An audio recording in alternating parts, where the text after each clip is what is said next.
ದೇವಿಯ ತೀರ್ಥ ಪ್ರೋಕ್ಷಣೆ ಮಾಡು.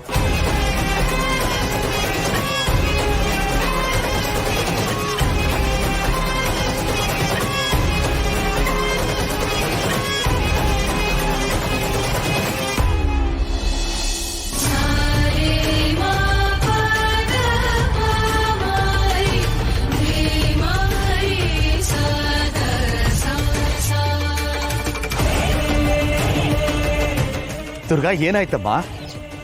ಚಿಕ್ಕಪ್ಪ, ಅಗ್ನಿ ಪೂರ್ಣಾಹುತಿ ಎಲ್ಲ ಆಯ್ತಲ್ಲಮ್ಮ.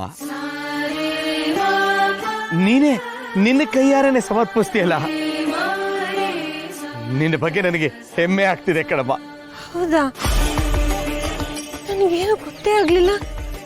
ನಮ್ಮ ವಂಶಕ್ಕೆ ತಗಲಿದ ಕಲಂಕಾರ ನೀನು ಇವತ್ತು ದೂರ ಮಾಡ್ಬಿಟ್ಟೆ. ನನ್ನ ಮಗಳಲ್ಲಮ್ಮ, ನನ್ನ ತಾಯಿ ಕಣಮ್ಮ, ನೀನು ನನ್ನ ತಾಯಿ. ನಾ ಹೇಳಿಲ್ವಾ, ಇದೆಲ್ಲ ದೇವಿ ಲೀಲೆ. ಆ ದೇವಿನೇ ಬಂದು ಇದನ್ನೆಲ್ಲ ಮುನ್ನಡೆಸಿದ್ಲು.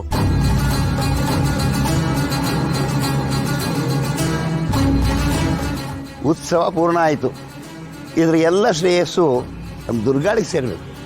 ದುರ್ಗಮ್ಮನಿಗೆ, ದುರ್ಗಮ್ಮನಿಗೆ, ದುರ್ಗಮ್ಮನಿಗೆ, ದುರ್ಗಮ್ಮನಿಗೆ.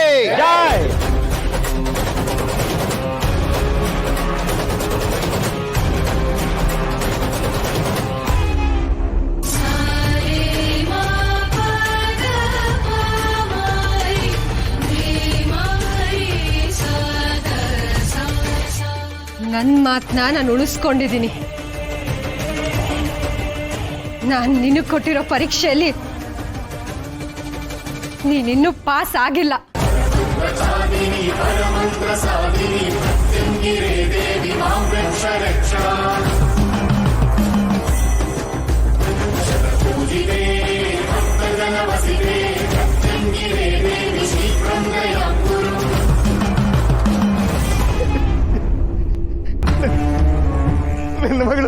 ನನ್ನ ಮಗಳು ಗೆದ್ಲು, ನನ್ನ ಮಗಳು ಗೆದ್ಲು, ನನ್ನ ಮಗಳು ಗೆದ್ಲು, ನನ್ನ ಮಗಳು ಗೆದ್ಲು.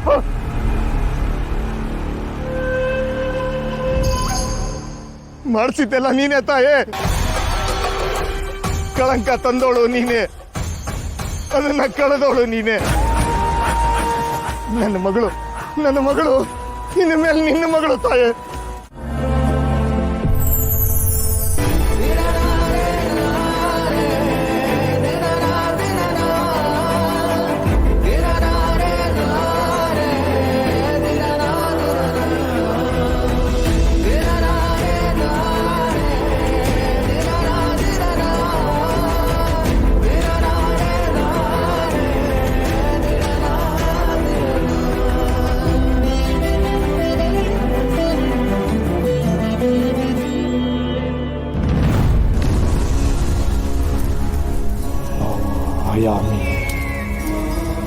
ಓಂ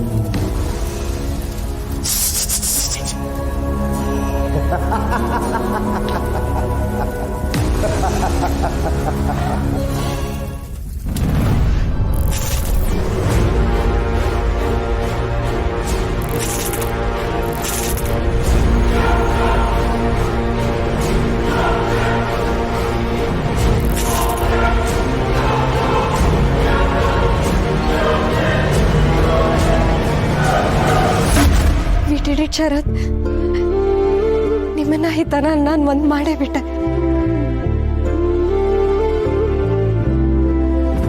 ಓಂ ದಿಗ್ಬಂಧನಂ ಮಹಾದಿಗ್ಬಂಧನಂ. ಸ್ವಾಹ.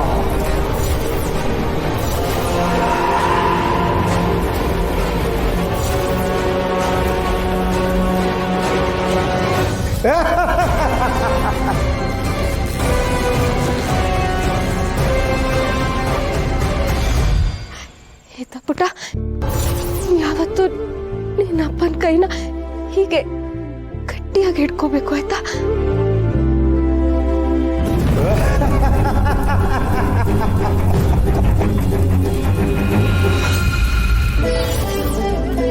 ಅದು ಪ್ರೀತಿ ಕೈ.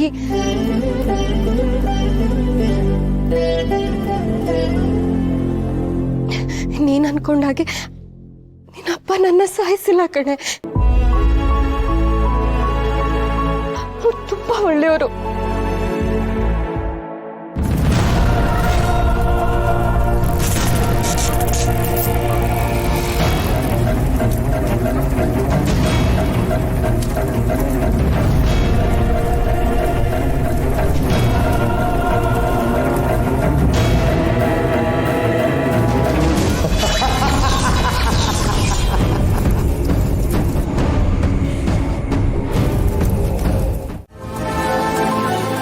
ನೆನಪಿದೆಯಾ ಶರತ್? ಆದರೆ ಈಗ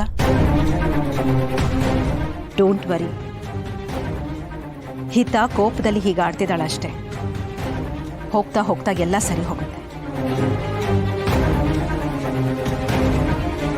ಇಲ್ಲಿವರೆಗೂ ನಾ ತಗೊಂಡಿರೋ ನಿರ್ಧಾರಗಳು ಯಾವುದೂ ತಪ್ಪಾಗಿಲ್ಲ. ಈಗಲೂ ಅಷ್ಟೇ. ಈ ನಿರ್ಧಾರದಿಂದ ನಮ್ಮ ಹಿತ ಜೀವನ ಸರಿ ಹೋಗುತ್ತೆ ಅನ್ನೋ ನಂಬಿಕೆ ನನಗಿದೆ.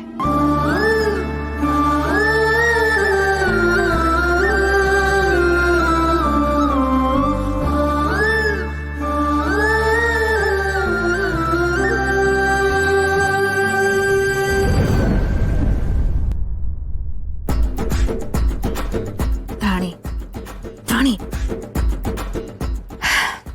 ಇಲ್ಲಿ ಏನೂ ನಡೀತಿಲ್ಲ ಅಂತಂದ್ರೆ ಅದ್ರ ಅರ್ಥ ಅಂಬಿಕನ ಆಟ ನಡೀತಿಲ್ಲ ಅಂತ. ಆದ್ರೆ ಕೇಕ್ ಕತೆ ಮುಗೀತಲ್ಲ. ಅಯ್ಯೋ ಪ್ರಾಣಿ, ಅದಲ್ಲ. ಗಾಡಿ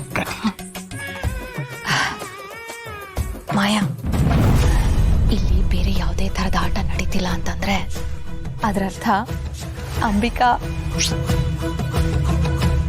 ಇನ್ಮೇಲೆ ನನ್ನ ಆಟ ಶುರುವಾಗುತ್ತೆ.